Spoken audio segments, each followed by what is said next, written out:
Balanced scorecard. Where do I start? I've had a relationship with Balanced Scorecard now for about 20 years. I remember I recently did a scorecarding exercise as part of the Catalyst for Growth program in London, and I was actually in the same building that I was in when I first was learn. I first learned this lesson of Balanced Scorecard with a guy called Peter Bebb, who was then of the Renaissance Group and really a guru in scorecarding. And he was absolutely sold on this process, and it came at a time I wanted to understand something about management, and that was, how do management teams make decisions? How do they prioritize? I'd just come off the back of a meeting where I was selling technology, and when I asked the prospect, a big finance house, I said, "How do you, why do you need this product?" And they just said, "Well, it's on our list." It was literally a block that went into a box somewhere, and they just felt they had to have one. But that was because of the way that psychology worked at the time in the industry. And what I wanted to know is, well, how on earth are these people making priorities and decisions on what they're purchasing? And so when I met up with Peter Bebb, it was quite a cathartic experience, because what he showed me through Balanced Scorecard is a method to reliably articulate a business strategy on a single page.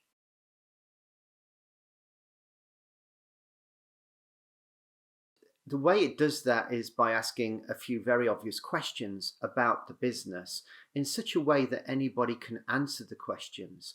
But what it helps to do is to frame the cause and effect relationships that exist between doing things differently, that improve processes, that deliver customer value, that leads to shareholder value. And that's always stuck with me, and I've always trusted it. If you can understand a small number of objectives, and you can understand how they link together, what the relationship is between the things you do differently to what's already happening.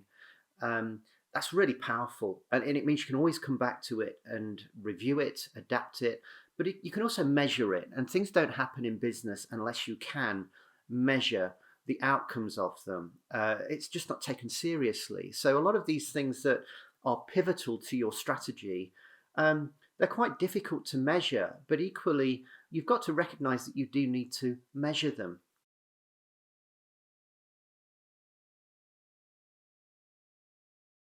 I think often business leaders struggle with priorities versus habits, and things that are just got to go on in their business. There are so many dimensions to strategy and organizational design, and that tends to be one of them that people struggle with. But another one is also understanding the responsibilities and accountabilities of people, specifically in the leadership team, because that's where it begins. How many people do you need to make decisions?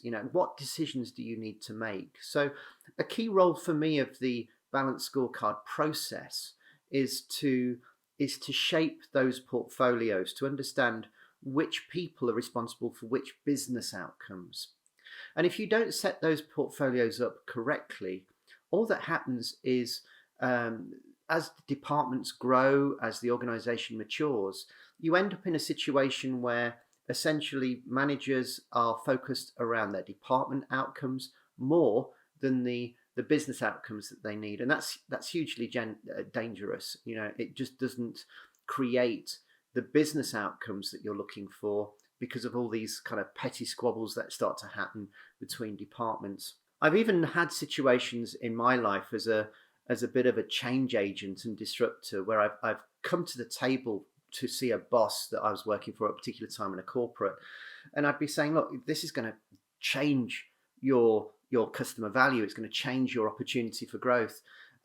Just to get the response, "Well, why should I do that? It's not on my objectives. It's not on my KPIs." And you're just kind of thinking, well, something's going horribly wrong in a business if the ability to improve your brand, improve your customer value, is being shunned because of the objectives that have been set at the start of the year, with a senior manager that should really be looking holistically across, the success of the business.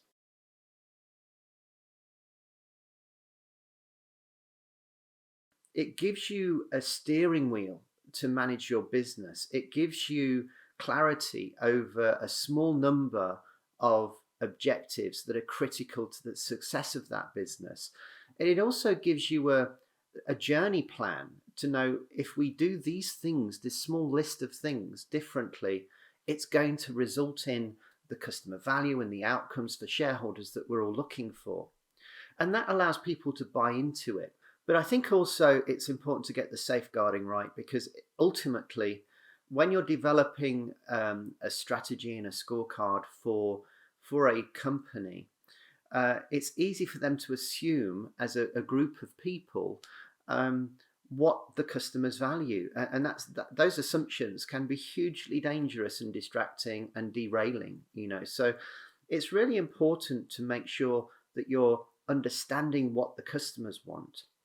But equally, if you want people in your organization to adopt this strategy, you've also got to get them to buy into it. And the way to do that is to include them in the formation of that strategy. Ask them the question, give them the opportunity themselves to contribute their thoughts on the things that matter most to customers and what internal processes are important. These sorts of things people do have perspectives on from where they are in the organization, how they're placed, their past experiences.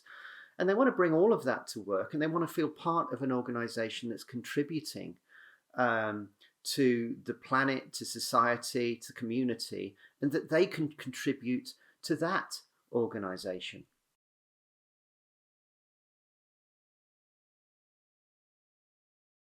So I want to point to the obvious outcomes. If you're doing a Catalyst for Growth program or a Catalyst for Change program with us, what you're going to see in Balanced Scorecard is it's the starting point of everything. It's the navigation that sets out the stall of what everybody's trying to do that everybody can agree with. And this inclusion, this gaining consensus, is pivotal.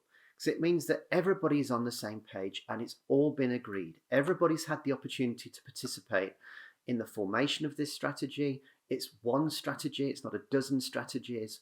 And it means that all of the activities of the organization should fall out of there.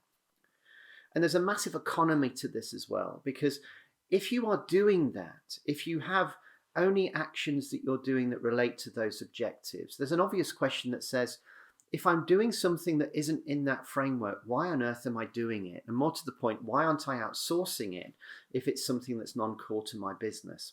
And over the last 20 years, I've run these scorecarding exercises, and we've come up with tens, if not hundreds, if not thousands of actions that organizations are doing as part of their departmental activities that are completely non-core to the success of their business and the outcomes that they've outlined. And you've got to ask the question, why on earth are we doing all this stuff? Why are we wasting so much money on all of these distractions? And often in a bigger organization, you're going to find organizations are replicating those actions. You've got a project going on in the tech department that's actually also happening in HR or learning and development, because they just see it in a slightly different tangential way.